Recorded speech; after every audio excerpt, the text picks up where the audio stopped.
வீட்டு சமையலில் பூரி எப்படி பண்ணுறது தாங்க பார்க்க போகிறோம். வாங்க வீடியோக்குள்ளே போகலாம்.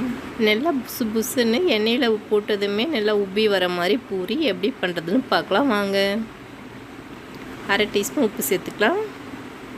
சேர்த்து கொஞ்சம் கொஞ்சமாக தண்ணி தெளித்து விட்டு நல்லா மாவு கலந்துக்கலாம்.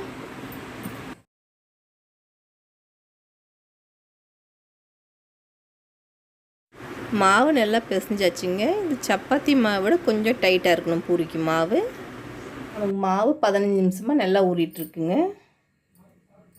இப்போ நம்ம பூரி ஊற்றிக்கலாம்.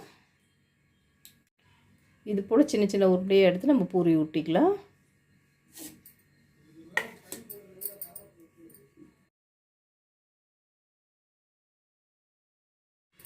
இது போல் பூரி வந்து நல்லா கனமாக இருக்கிற மாதிரி உருட்டுங்க.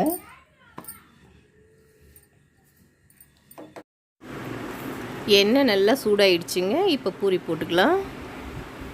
பூரி போட்டதும் மேலே கரண்டி வச்சு நல்லா அப்படியே அழுத்தி அழுத்தி விடுங்க. அப்போ தான் நல்லா பஃப்னு வரும்.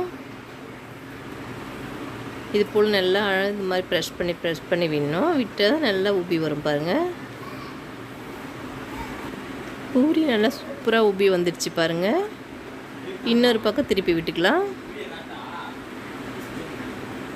ரெண்டு பக்கமும் பூரி நல்லா வெந்ததும் இப்போ எண்ணெயிலேருந்து எடுத்துக்கலாங்க. வீட்டு சமையலில் பூரி சூப்பராக ரெடி ஆகிடுச்சிங்க. இது போல் வீட்டில் செஞ்சு சாப்பிட்டு பாருங்கள். பிடிச்சிருந்தால் லைக் பண்ணுங்கள், ஷேர் பண்ணுங்கள், நம்ம சேனலை சப்ஸ்கிரைப் பண்ணுங்கள், கூடவே பெல் பட்டனையும் ஆன் பண்ணுங்கள்.